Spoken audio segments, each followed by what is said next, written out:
তোমরা পরিপূর্ণ মুত্তাকি পরিপূর্ণ ঈমানওয়ালা না হইয়া পরিপূর্ণ মুসলমান না হইয়া কবরে আইসো না। আল্লাহ পাক রব্বুল আলামিন আয়াতের মধ্যে বললেন মুমিন বান্দাদেরকে আল্লাহ পাক রব্বুল আলামিন আয়াতের মধ্যে ঘুষখোর ব্যক্তিকেও বলতে পারতেন, জিনাকারী ব্যক্তিকেও বলতে পারতেন, ধর্ষণ করনেওয়ালা ব্যক্তিকেও বলতে পারতেন, কিন্তু আল্লাহ বলেন নাই। আল্লাহ বলছেন কাদেরকে জানেননি? আল্লাহ বলছেন ইয়া আইয়ুহাল্লাযীনা আমানুত্তাকুল্লাহ। আল্লাহ পাক রব্বুল আলামিন মুমিন মুত্তাকিদেরকে বলছেন। তাহলে মুমিন মুত্তাকিদেরকে বললেন কেন? এটা আমাদের ভিতরে প্রশ্ন আসতেই পারে। যদি মুমিন মুত্তাকি হইতেই পারে তাহলে পরিপূর্ণ মুসলমান কেন হইতে বললেন?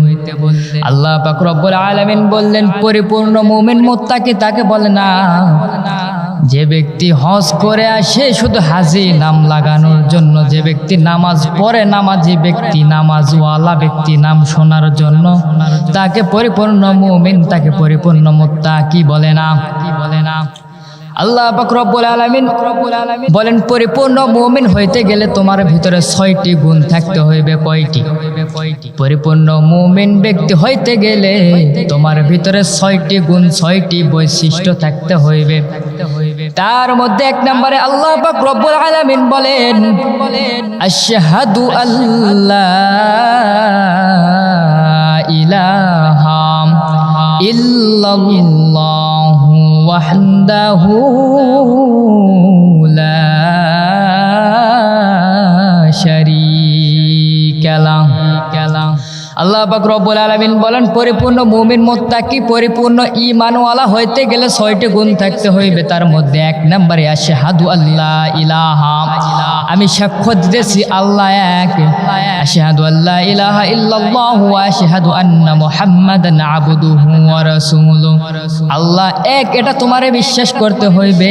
শুধু বিশ্বাস করলে হইবে না, তোমার জীবন প্রাণ অন্তর মন দিয়ে তোমাকে বিশ্বাস করতে হইবে। তাহলে 1 নম্বর গুণের ভিতরে আল্লাহ পাক রব্বুল আলামিন বললেন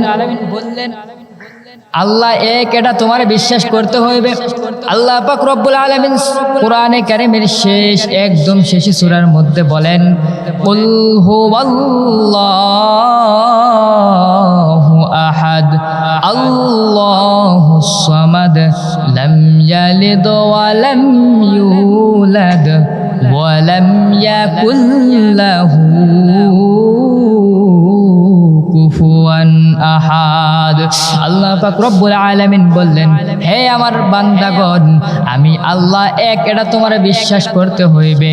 আমি আল্লাহ এক, আমি কারো মুখাপেক্ষী নন। আমার কোনো সন্তান নেই, আমার কোনো বিবি নেই, আমার কোনো স্ত্রী নেই, আমি কারোকে জন্ম দেই নাই, আমি কারো থেকে জন্ম নেই নাই। এটা তোমার মন প্রাণ দিয়ে বিশ্বাস করতে হইবে।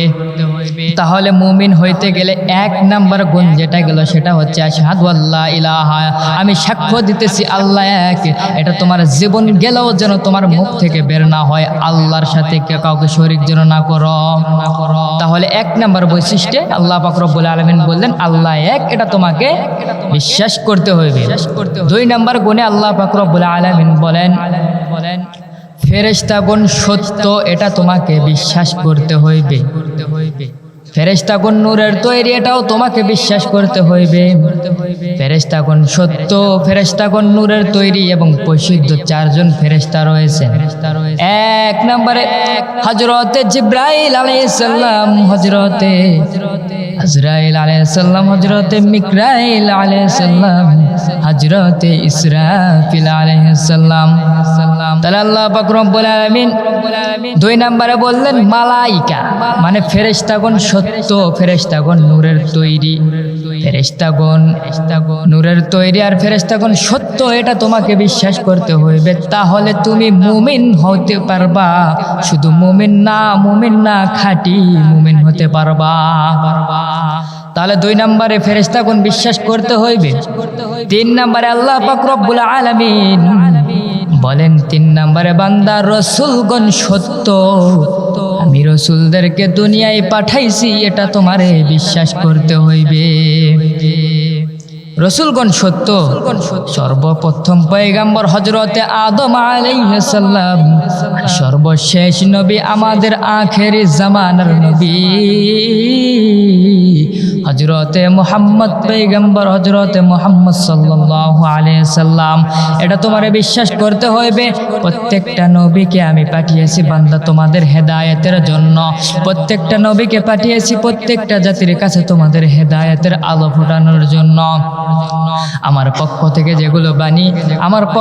যেগুলো বাণী পৌঁছাবো, প্রত্যেকটা বাণী আমি নবীদের মাধ্যমে তোমাদের কাছে পৌঁছে দিয়েছি। প্রত্যেকটা নবীকে প্রত্যেক রকমের কিতাব দিয়েছি। আমাদের নবীকে যেরকম কোরআনুল কারীম দিয়েছেন, অন্যান্য নবীদেরকে অন্যান্য কিতাবও দিয়েছেন। আল্লাহ পাক রব্বুল আলামিন বলে, বান্দা এত নবী পাঠাইলাম, এত পয়গম্বর পাঠাইলাম, এত পয়গম্বর পাঠাইলাম, নবী পাঠাইলাম, যুগে যুগে আউলিয়া কেরামদেরকে পাঠাইলাম। এখন প্রত্যেকটা শহর, প্রত্যেকটা গ্রামে মাদ্রাসা মসজিদ হয়েছে, প্রত্যেকটা গ্রাম, প্রত্যেকটা শহরে আউলিয়া কেরাম হয়েছে। তোমাদের দিনের জন্য এত কিছু করলাম, এত তোমাদের দ্বারে দ্বারে যাইয়া তোমাদেরকে দিনের দাওয়াত দিয়েছেন, কিন্তু তোমরা দিনের দাওয়াত গ্রহণ করো নাই। তোমরা দিনের দাওয়াত গ্রহণ করো নাই। ওই কিয়ামতের ময়দানে তোমরা কি বিচার, কি হাসরের দিনে তোমরা কি আল্লাহর কাছে কি নিয়ে দাঁড়াইবা? আল্লাহ পাক রব্বুল আলামিন বলে, ওই কিয়ামতের ময়দানে যখন হাসর নাসর শুরু হয়ে যাইবে, প্রত্যেকটা ব্যক্তি উলঙ্গ অবস্থায় দাঁড়াইয়া শুধু একটি কথাই থাকবে মুখে, ইয়া নাফসি ইয়া নাফসি ইয়া নাফসি ইয়া নাফসি। শুধু বান্দারা বলবে না, প্রত্যেকটা পয়গম্বর বলতে থাকবেন, শুধু আমাদের পয়গম্বর ব্যতীত। আমাদের পয়গম্বর সেজদায় লুটে শুধু ইয়া উম্মতি ইয়া উম্মতি উম্মতি উম্মতি বলে ডাকবে, আর আল্লাহকে বলবে, আল্লাহ আমার কোনো উম্মত যেন জাহান্নামে না যায়, আমার কোনো উম্মত যেন জাহান্নামে না যায়। ওই জাহান্নাম একদিক থেকে ডাকবার বলবে, হাল মিম মাজিদ, হাল মিম মাজিদ। আল্লাহ তুমি আমার জাহান্নামীদেরকে পেটে দাও, আমার পেটে বড় ক্ষুধা। আল্লাহ তুমি আমাকে জাহান্নামীদেরকে আমার পেটে দাও, আমার পেটে বড় ক্ষুধা। আল্লাহ বলবে, জাহান্নাম একটু দাঁড়া দাঁড়া দাঁড়া, আমি আল্লাহ পাক রব্বুল আলামিন শুধু বিচারটা শেষ কইরা লই, তোমার পেটে আমি জাহান্নামীদেরকে দিব। জাহান্নাম কথা শুনবে না, জাহান্নাম শুধু দৌড়াইতে থাকবে আর বলবে, হাল মিন মাজিদ। আল্লাহ বলবে, ও ফেরেশতার দল, তোরা জাহান্নামীদেরকে আটকায় রাখ, তোরা জাহান্নামীদেরকে আটকায় রাখ। এইদিকে ৭০,০০০ শিকল দ্বারা ফেরেশতারা আটকায় রাখবে, জাহান্নামকে আটকাইতে পারবে না। আল্লাহ পাক রব্বুল আলামিন তখন একজন ফেরেশতাকে ডাক দেয়া বলবেন, হে ফেরেশতা, যায় দেখো অমুক জায়গায় এক গিলাস পানি রয়েছে, ওই পানিটা নিয়ে আসো। ওই পানিটা ছিটিয়ে দেয়া মাত্র জাহান্নাম ঠান্ডা হয়ে যায়, জাহান্নাম ঠান্ডা হয়ে যায়। ফেরেশতাগণ আল্লাহকে জিজ্ঞাসা করে, আল্লাহ আমরা ৭০,০০০ শিকল দ্বারা জাহান্নামকে আটকায় রাখলাম, আটকাইতে পারলাম না। আল্লাহ তোমার হুকুমকেও জাহান্নাম মানল না। তুমি কি পানি ছিটায় দিলা? এটা কি আবে হায়াতের পানি নাকি কাউসারের পানি নাকি জমজমের পানি? আল্লাহ তখন বলবে, এটা আবে হায়াতের পানিও না, এটা জমজমের পানিও না, এটা কাউসারের পানিও না, এটা আমার গুনাহগার উম্মতের চোখের জল। আমার বান্দা রাতে গুনাহ কইরা শেষ রাতে আমার কাছে তাহাজ্জুদ পইরা চোখের ফোঁটার পানি ফেলাইয়া আমার কাছে ডাক দিয়া যখন বলে, আল্লাহ আয় আল্লাহ আমি গুনাহ করেছি, আল্লাহ আল্লাহ আমার গুনাহকে মাফ করে দাও, আল্লাহ আমি গুনাহ করেছি, আমার গুনাহকে মাফ করে দাও। আল্লাহ তখন বলে, বান্দা, তখন বলে ফেরেশতা, এই চোখের জলের পানি, এটাই হচ্ছে সেই চোখের জলের পানি। তাহলে ২ নম্বরে গেল ফেরেশতাগণ, ২ নম্বরে ফেরেশতাগণ, ৩ নম্বরে নবীগণদেরকে বিশ্বাস করতে হইবে। এখন মনে প্রশ্ন আসতে পারে, ইয়া আইয়ুহাল্লাযীনা আমানুত্তাকুল্লাহ হাক্কা তুকাতিহি ওয়া লা তামুতুন্না ইল্লা ওয়া আনতুম মুসলিমুন, আমরা যদি মুসলমান হইয়া কবরে যাই তাহলে আমাদের কি হইবে? আল্লাহ পাক রব্বুল আলামিন তখন বলেন, কান ইযা কানাত লাহুম জান্নাতুল ফিরদাউসি নুজুলা। আল্লাহ পাক রব্বুল আলামিন বলে, কানাত লাহুম জান্নাতুল ফিরদাউসি নুজুলা।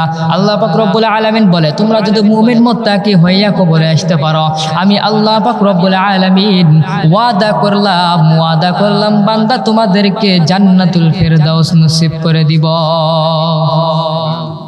আল্লাহ পাক রব্বুল আলামিন বলেন, তোমরা যদি কবরে আসতে পারো মুমিন মুত্তাকি পরিপূর্ণ মুসলমান হইয়া, আমি আল্লাহ পাক রব্বুল আলামিন তোমাদেরকে জান্নাত নসিব করে দিব। এটা আমি তোমাদের জন্য ওয়াদা করলাম। মৃত্যু আমাদের সকলকেই মৃত্যুবরণ করতে হবে। আল্লাহ পাক রব্বুল আলামিন বলেন, কুল্লু নাফসিন যায়িকাতুল মাউত। মৃত্যুর ডাক যখন চলে আসবে, মৃত্যু থেকে কেউ পলায়ন করতে পারবে না। মৃত্যু আমাদের সকলকেই ধরবে, মৃত্যু আমাদের সকলকেই ধরবে, আজ নয় তো কাল। মৃত্যুর পরের জগৎ বড় ভয়ঙ্কর জগৎ হইবে। মৃত্যুর পরের জগতে যখন কবরে যাই বা কবরে যখন সওয়াল জবাব করা হইবে, তিনটি সওয়াল জবাব হইবে। যদি উত্তর দিতে পারো, আল্লাহ পাক রব্বুল আলামিনের পক্ষ থেকে ফয়সালা আসবে, তোমার ছেড়ে দাও, তার কবরকে জান্নাতের বাগান করিয়া দাও। আর যদি প্রশ্নের উত্তর না দিতে পারো, তাহলে আল্লাহ পাক রব্বুল আলামিন বলবে, কাযযাবুন কাযযাব, সে হলো মিথ্যাবাদী, তাকে তোমরা জাহান্নামের দরজার সাথে তার কবরের গেট করাইয়া দাও। তাহলে আমাদেরকে মুমিন মুত্তাকি হইয়া কবরে যাইতে হইবে। আল্লাহ পাক রব্বুল আলামিন যখন কিয়ামতের ময়দান, যখন হাশরের ময়দানে যখন আল্লাহ পাক রব্বুল আলামিন বিচার শুরু করে দিবেন, রাসূল করিম সাল্লাল্লাহু আলাইহি ওয়াসাল্লাম হাউজে কাউসারের কাছে বসে থাকবেন। প্রত্যেকটা ব্যক্তি, প্রত্যেকটা বান্দা ওই হাশরের ময়দানে মাথার কাছে সূর্যটা চলে আসবে, মাথার মগজ টকবক করে জ্বলতে থাকবে। ভিতরে পিপাসা, হায় হায় হায় হায় পিপাসা। তখন হাউজে কাউসারে বসে রাসূল করিম সাল্লাল্লাহু আলাইহি ওয়াসাল্লাম সকলকে পানি পান করানোর জন্য বসে থাকবেন। সকলকে যখন পানি পান করানোর জন্য বসে থাকবেন, প্রত্যেকটা বান্দা হাউজের কাউসারের দিকে এগিয়ে আসবেন। এগিয়ে আসতে আসতে যখন হাউজে কাউসারের ঠিক সামনে আসবেন, তখন যায় হঠাৎ করে কিছু বান্দা রাসূল করিম সাল্লাল্লাহু আলাইহি ওয়াসাল্লামকে দেখতে পারবেন না। রাসূল করিম সাল্লাল্লাহু আলাইহি ওয়াসাল্লামও তাদেরকে দেখতে পারবেন না। তখন রাসূল করিম সাল্লাল্লাহু আলাইহি ওয়াসাল্লাম আল্লাহর কাছে প্রশ্ন করবেন, হে মালিক,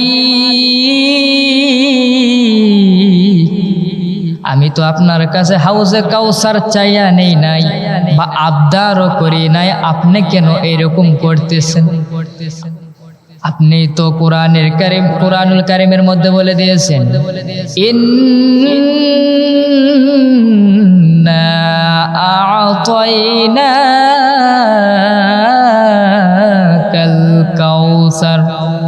হে নবী, আপনাকে আমি কাউসার দান করলাম, হে নবী, আপনাকে আমি কাউসার দান করে দিলাম।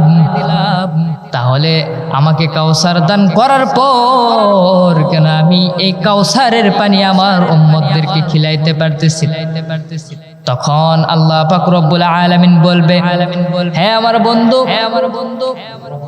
তুমি ওই সমস্ত বান্দাদেরকে খিলাইতে পারবা না যারা দুনিয়াতে আমার সাথে নাফরমানি করেছে, তোমার সুন্নত অনুযায়ী জীবন করে নাই, তোমার সুন্নত অনুযায়ী জীবনকে করায় নাই, তাদেরকে তুমি দেখতে পারবা না। তাহলে ওই কঠিন বিচারের দিনে কি অবস্থা হইবে বুঝছেন নি? আল্লাহ পাক রব্বুল আলামিন আমাদের সকলকে মুমিন মুত্তাকি মুসলমান পরহেজগার হইয়া কবরে যাওয়ার মতন তৌফিক দান করেন। সকলেই বলেন আল্লাহুম্মা আমিন। যে কথা থেকে আসলাম, মৃত্যুবরণ সকলকে করতে হইবে, মৃত্যুর স্বাদ সকলকে গ্রহণ করতে হইবে। আল্লাহ পাক রব্বুল আলামিন যখন কিয়ামত সংগঠিত হইবে, তখন আল্লাহ পাক রব্বুল আলামিন হযরতে আজরাইল আলাইহিস সালামকে বলবেন, হে আজরাইল,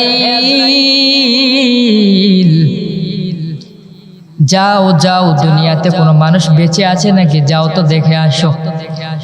আজরাইল আলাইহিস সালাম বলবেন আল্লাহ দুনিয়াতে কোনো মানুষ আর বেঁচে নাই। বলে কি আছে? বলে জিন জাতি আছে। তখন আল্লাহ পাক রব্বুল আলামিন বলবে যাও যাও ওই জিন জাতিদের জানটাও তুমি কবজ করে নিয়ে আসো। জিন জাতিদের জান যখন কবজ করা হইবে তখন আল্লাহ পাক রব্বুল আলামিন বলবেন এবার কে আছে?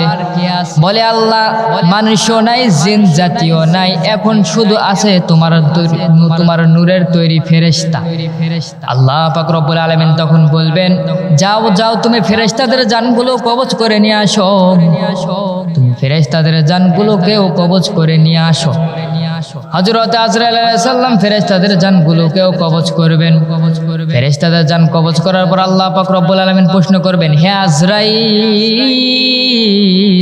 এখন কারা কারা বেঁচে আছেন?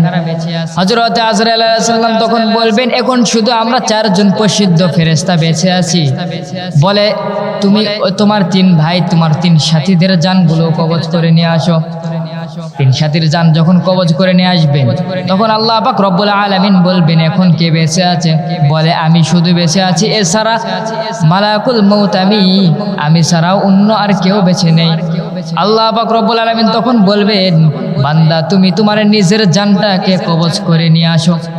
আল্লাহ পাক রব্বুল আলামিনের হুকুমে তখন হযরতে আজরাইল আলাইহিস সালাম বলবেন আল্লাহ আমি যদি আগে জানতাম আমার নিজের জান আমার নিজের কবজ করতে হইবে আমি আল্লাহ কখনো আমি এই দায়িত্বটা নিতাম না।